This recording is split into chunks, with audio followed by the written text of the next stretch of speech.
बाकी तुम्हारा विषय है। मशीन होती मतलब फोर्स, समझ गए ना क्या? आचार्य महाराज जी का हाथ धोने के लिए राग की आवश्यकता पड़ी, और जिस व्यक्ति को राग की आवश्यकता पड़ी उसके पास राग नहीं थी। अब सुनना क्या दृष्टांत दे रहा ज्ञानी, विश्वास करो ज्ञानी, सच बता रहा हूं, आचार्य महाराज दृष्टांत थे। जिस व्यक्ति को राख की आवश्यकता पड़ी उसके पास राख नहीं बची, उसके पास हीरे जवाहरत रखे थे, उसने जलाए और जला करके राख बना ली। सोचना आचार्य महाराज कितना धिक्कार थे उसके लिए। ज्ञानी, हाथ धोने के लिए राख की आवश्यकता पड़ी, जिस व्यक्ति ने ध्यान रखना रत्न जला करके राख बना ली, मूर्ख व्यक्ति माना जाता है। ज्ञानी ध्यान रखना, आचार्य महाराज दृष्टांत दे रहे हैं इसका। दृष्टांत है, जब हाथ धोने के लिए आवश्यकता पड़ी रत्न जला लिए, मूर्ख है ऐसे व्यक्ति ने अपनी मनुष्य पर्याय को, जिसने विषय भोगों में गमा दिया, उसने हीरे को पाकर जला करके राख बना दी। ये कहने का अर्थ है, हमारे आचार्य का कहने का अर्थ यही स्पष्ट झलकता है कि ज्ञानी इस अमूल्य पर्याय जिसके लिए इंद्र देवता भी तरसते हैं। अभी देखना आपको दृश्य, थोड़ी देर में ही ध्यान देना, नियम लेके बैठना। अभी जाना हो तो अभी चले जाओ, नाश्ता कर आओ, पानी पियो, जिस इंद्र चले गए ना राजा लोग, ऐसे तुम लोग भी चले जाओ, पर वो क्रिया देखना, वो सोदर मित्र का संवाद देखना, वो मनुष्यों की सौभाग्य देखना। जब पालकी उठाने का सौभाग्य है जिसके लिए इंद्र देवता तरसते हैं, आचार्य माँ ने कहा ध्यान रखना। एक बार छोटा सा दृष्टांत आता है। एक राजा ने खुश होकर एक व्यक्ति को हरा भरा पेड़ों से खेत दे दिया, जिसमें सामान्य पेड़ नहीं थे। रतनलाल जी सुन रहे हो ना? सामान्य पेड़ नहीं थे, जिसमें चंदन के पेड़ थे, पर वो व्यक्ति उसकी कीमत समझ नहीं पा रहा था। वो अन्नादान था, अज्ञानी था, उसे ज्ञान ही नहीं था, क्योंकि कभी जिनवाणी सुनी नहीं, कभी उसने देखे नहीं चंदन के पेड़, कभी उसने गुरुओं के पास कभी गए नहीं। विश्वास करना, बहुत सारे लोग, मैंने इंद्रनाणी को भी देखा है, अन्य समय में, क्रियाओं के समय में, नाटक के समय, प्रोग्राम के समय में, क्योंकि ध्यान देना प्रोग्राम होता है, परंतु विश्वास करो जब धर्म का, मूल धर्म का समय आता है, जिनदेशना का समय आता है, गुरु वाणी सुनने का समय आता है, सब काम छोड़ करके गुरु चरणों में विराजमान होकर के हाथ जोड़ करके जिनवाणी का पान करते हैं। क्यों? क्योंकि सच्चा ज्ञान, आत्मा का ज्ञान, आत्मानुभूति, अंदर का वैराग्य यदि झलकता है, होता है तो विश्वास मानो प्रवचन सुनने से होता है। अंदर का जो हमारी कमी अंदर की है, अंदर के जो हमारे द्वेष हैं, राग है, हमारे दूषित भावना है, उन्हें दूषित भावना का पता चलता है कि वास्तव में कितने गंदे हैं, हमने जीवन में कितने गंदे काम किए हैं। हम कहां कहां भी, कल चर्चा हो रही थी बूंदी वगैरह को लेकर के, जब लाडा लाडी को लेकर चर्चा हुई, पहले शादी को लेकर चर्चा हुई कि शादी इसलिए नहीं होती, हमारी समान छोटी है, फिर कहते हैं वहाँ भाग रही हैं, कहीं वो भाग रही हैं, फिर बूंदी का नाम आया तो बूंदी में बहुत सारे लोग चले गए, जाने वाले तो, पर बहुत सारी लड़कियां 2015 के चतुर्मासी बच गईं। क्यों बच गईं? उनने प्रवचन सुने, प्रवचन सुना करके हमने ऐसे ऐसे विषय दिए जिनके आंखों में आंसू आते थे, उनके जीवन में बहुत सारे परिवर्तन आया। विश्वास मानो अभी भी कई जैन लड़कियां पता नहीं कहां कहां हैं, बोलने में शर्म आ रही, बस शर्म आ रही है मुझे। तो जिनवाणी सुनकर के अंतर आया तो बहुत सारी लड़कियों में परिवर्तन भी आया, बहुत सारे लोग शांत हो गए, बहुत सारे लोग पढ़ रहे थे गलत मार्ग पर, वो पीछे आ गए, वो कुछ जाने वाले थे।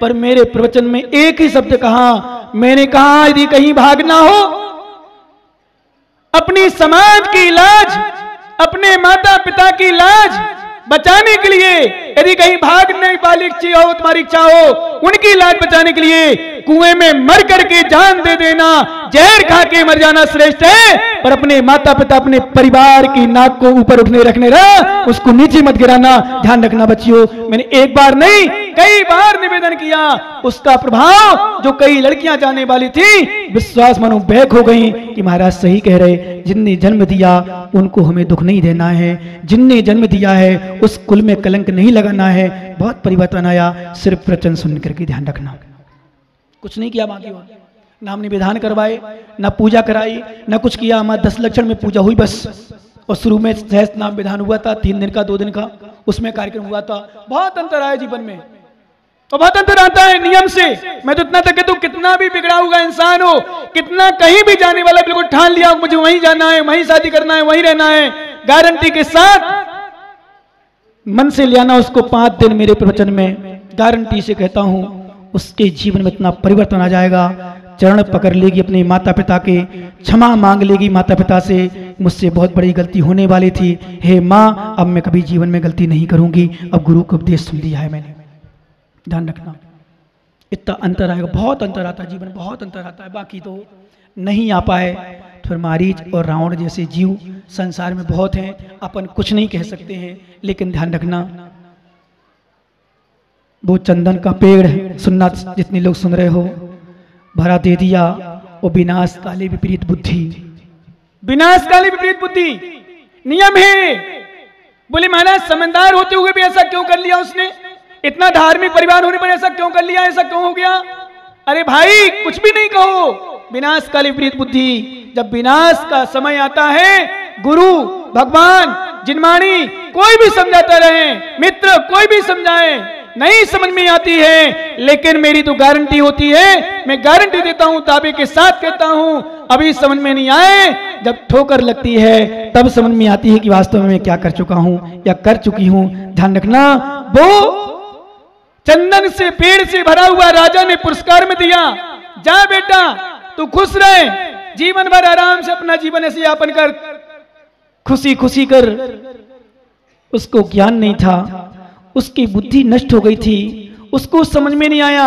जाके देखता है खेत ऊबड़ खाबड़ से भरा, इतने सारे पेड़ उगे, इसमें कौन सी मैं खेती करूंगा, क्या होगा इसमें, विश्वास करो।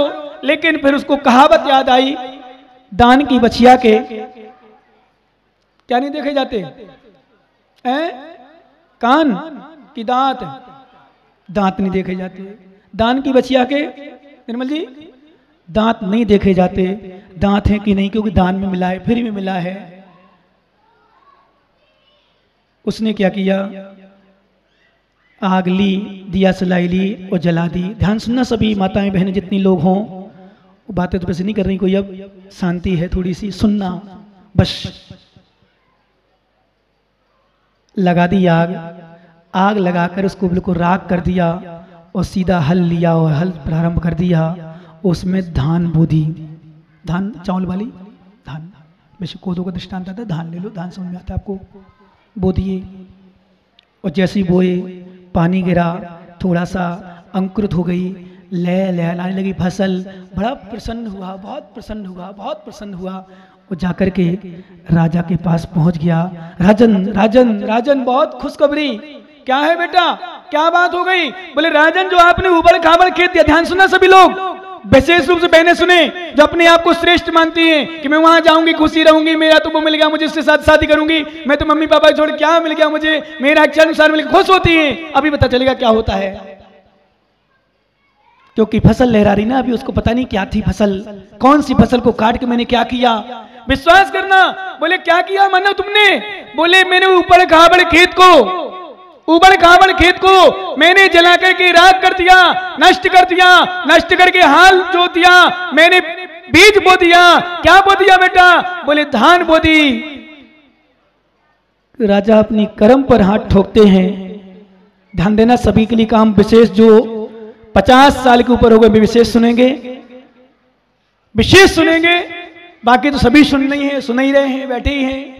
आ जाए परिवर्तन तो ठीक, न सुनने में क्या जा रहा है, सीधी भी बात है, सुनना तो चाहिए।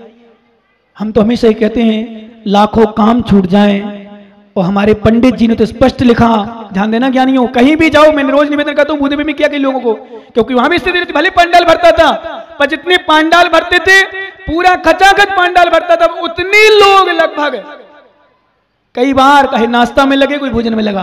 अभी भी गारंटी मेरी, आवाज पहुंच रही हूँ कानों में, अभी चल रहा हूँ, कोई पी रहा है तो कोई खा रहा है तो कोई बातों में लगा है, कोई देखो दो वो खड़े वहां बातें ही चल रही उनकी, भले फोन में लगे, वहां मत देखो, बता रहा हूं मैं तो स्थिति है। लेकिन पंडित दौलत राम जी ने कहा कोटि उपाय बनाए भव्यता को रियानो, करोड़ों उपाय बना करके करोड़ों काम छोड़ना पड़े, विश्वास करना ज्ञानी को ध्यान रखने जितने लोग हैं, करोड़ों काम छोड़ना पड़े संतु, करोड़ों काम छोड़ना पड़े, छोड़ देना चाहिए, पर गुरु के मुख से यदि जिनवाणी मिलती है तो जरूर जिनवाणी सुन लेना चाहिए। गणेश प्रसाद जी बन्नी जी का नाम सुना होगा आपने, ये जैन नहीं थे, ये दिगंबर जैन नहीं है, ध्यान रखना। असाटी जाति, असाटी मतलब कहते हैं एक अग्रवाल गहोई, वहां गहोई जाति होती है बुंदेलखंड में, अग्रवालों में आता है, गुप्ता में वो जाति के हैं।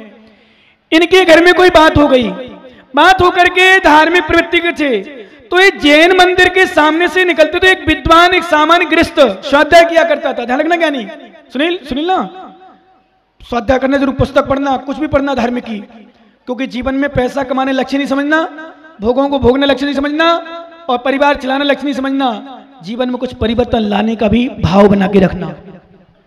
ध्यान देना। वो प्रवचन सुनता था और प्रवचन मालूम विद्वान प्रवचन करते थे, वो सुनता था, सुन करके भाव बने, पता नहीं क्या भाव बने, वैराग भावना बनी, यानी ज्ञान की भावना बनी। पहले तो मैं ज्ञान प्राप्त करूं, अध्ययन करूं, जाके फिर अध्ययन किया और विश्वास करो, विद्वानों को आग्रह किया, लेकिन कुछ विद्वानों, कुछ सेठों ने उनको ठुकराया, उनके लिए नकारात्मक सोच रखी, पर वो हमेशा बढ़ते रहे। 1 रुपए के 65 कार्ड, चिट्ठी, पोस्ट कार्ड मंगाए, 1 रुपए के 65 उस जमाने में, 1 रुपए के 65 कार्ड मंगा करके बहुत बड़े बड़े सेठों के पास भेजे। जैसे मैंने कल यहाँ भावना बनाई थी परसों, अभी सुना बच्चों के लिए और भावना बना रहे लोग, पाठशाला के लिए, उन्होंने मालूम ज्ञान के लिए स्कूल खोलने की भावना बनाई। 65 जगह कार्ड भेज करके विद्वानों को, ज्ञानियों को, श्रेष्ठियों को, धनपतियों को बुलाया और जाकर के उन्होंने इतना पुरुषार्थ किया, इतना पुरुषार्थ किया, विश्वास करना वो स्वाध्याय करने का फल, कि बहुत सारे स्कूलों को खोला, पाठशालों को संचालन किया और विद्यालय आदि को खोलते हुए विशेष रूप से लास्ट में क्षुल्लक और मुनि बन करके समाधि बन करके अपना कल्याण भी किया। मात्र स्वाध्याय सुनने का फल मिला, स्वाध्याय सुनने का फल। ऐसे कई दृष्टांत, अभी उसकी चर्चा नहीं करेंगे क्योंकि पारस कुमार की चर्चा करना है, दीक्षा दिवस की चर्चा करना है। इसके साथ साथ हमें अपने जीवन में कैसे संयमित रहना है, कैसे संयमित रहना है, उसकी भी चर्चा थोड़ी होना है। मात्र समझो, राजा ने कहा तुमने क्या किया? बोले मैंने खेत जला दिया। ओहो, पूरा खेत जला दिया? बोले हाँ। बोले फिर? फसल लगा दी, बीज बो दिए, फिर अंकुरित हो गई, मजा आ रहा है, बड़ा अच्छा लग रहा है अब। लेकिन मालूम, उस राजा ने कहा, हे मानव, तूने पूरे पेड़ जला ले कि काट बचा है? बोले साहब एक भी नहीं बचा। ध्यान सुना सभी, परम जी, एक भी नहीं बचा। तो राजा ने पूछा फिर क्या थोड़ी सी लकड़ी भी नहीं बची? बोले राजन, मैं देखता हूं जाके कोई लकड़ी बची हो, जिससे पकड़ के जलाई थी वो लकड़ी बची हो तो। ध्यान सुना सभी लोग ज्ञानियों, क्या थोड़ी सी पकड़ी हो तो जाके घूम करके आता है, जिसको पकड़ करके आग लगाई थी वो अध जली लकड़ी, जिसको बुंदेलखंड में लूखर बोलते हैं, अध जली लकड़ी को वो उठा के लाया। बोले राजन, ध्यान सुनना ज्ञानी हो, माता तुमसे ध्यान सुनना तुम लोग। बोले ए लकड़ी बची साहब। तो राजा बोलता है जाओ किसी जैन साहब के यहाँ बेच के आओ। तो जैन साहब की दुकान सूरजमल जी, वर्धमान जी, सूरज के ना किराना दुकान है ना। बोले भाई साहब ये लकड़ी खरीद लो। तो लकड़ी खरीद लो, ये क्या है? अरे चंदन की लकड़ी है। ध्यान सुनना ज्ञानी, चंदन की लकड़ी। प्रेम जी, प्रेम सुनना, माइक बंद नहीं रखते हो क्या? क्योंकि मेन विषय है और फिर अभी दीक्षा के संस्कार की क्रियाएं करना है। मैं आज प्रवचन के मूड में कम हूं, आज मैं क्रियाओं के मूड में ज्यादा हूं। ध्यान रखना, क्योंकि मुझे आज क्रिया करना है विशुद्धि के साथ, उनके संस्कार करना है। भगवान ने जिनके चमत्कार होते हैं क्षेत्र मंदिरों में, उनकी विशेष क्रिया करना है। पर तुम्हारे जीवन में वो संस्कार कैसे आए, तुम्हें कैसे वैराग हो, इस दृष्टिकोण को लेकर विषय बोला, ध्यान रखना। बाकी मेरे तो लक्ष्य लिया था कि भगवान तीर्थंकर, मैं तो अपना सौभाग्य समझता हूं जब भगवान के संस्कार करता हूं। क्या सौभाग्य समझता हूं भगवान के संस्कार करता हूं। देखो, 3 लोक के नाथ सरपंच जी, 3 लोक के नाथ जो बन गए हैं, उनकी प्रतिमाओं को संस्कारित करके मुनि बनाने का मैं निमित्त बनता हूं। मैं भावना बनाता हूं भगवान कि देखो कितना पुण्य संजोया होगा मैंने, जो 3 लोक के नाथ बन चुके हैं, उनकी प्रतिमा को मुनि बनाने का श्रेय मैं प्राप्त करता हूं। विश्वास करो, मैं कभी कभी अपने आप को सौभाग्यशाली भी समझता हूं कि भगवान कैसी सद्बुद्धि दी मुझे कि आज मैं निर्गंत मुनि के रूप में आया हूं। क्या तीर्थंकर को भी संस्कार दीक्षा करने का, देने का सौभाग्य प्राप्त होता है। मैं अपने आप को कभी कभी श्रेष्ठ मानता हूं इस विषय को लेकर के, और भगवान से प्रार्थना करता हूं, भगवान एक दिन वही आए कि मैं भी आप जैसे स्वयं संस्कारित करके अपने आप को, और स्वयं दीक्षा लेकर के पंचमुष्टि केश लंघ करके आप जैसे पद प्राप्त करके शिव पद को प्राप्त करूं। एक ही भावना बनाता हूं जब संस्कार करता हूं, क्योंकि बहुत भ्रमण कर लिया, बहुत भ्रमण कर लिया, अब नहीं करना भगवान बस। तो उसने लूगर को जब अधजली लकड़ी को देखा सेठ ने, उसने कहा भाई साहब ये तो सामान्य लकड़ी नहीं है, चंदन की लकड़ी है, ये लो इतना पैसा होता है। आप समझना, बोले चंदन की लकड़ी है, ध्यान लगा नहीं बरमंडा जी, चंदन की लकड़ी है। बोले अरे इस छोटी सी लकड़ी की इतनी कीमत, अधजली लकड़ी की इतनी कीमत, मैंने यदि पेड़ों को नहीं जलाया होता, मैंने पेड़ों की रक्षा कर ली होती तो आज मैं माला माल हो जाता, लेकिन पूरी लकड़ियों को मैंने जलाकर धान बो दिए। धिक्कार मुझे, रोता है, चिल्लाता है, विश्वास मानो गिड़गिड़ाता है, लेकिन अब रोने से कुछ नहीं होता क्योंकि पूरा पेड़ जल गया, आज जली लकड़ी बची है। हे ज्ञानियों, जिनकी उम्र हो गई 50 साल, 55, 60 साल, तुम्हारी भी समय जीवन जल गया, तुम्हारी भी लकड़ी चंदन की जल गई। जो बुढ़ापे की जली लकड़ी बची है उसका भी उपयोग संयम में कर लो, नहीं तो वो नष्ट हो जाएगी तो कल्याण हो जाएगा, और नहीं तो फिर गैस हो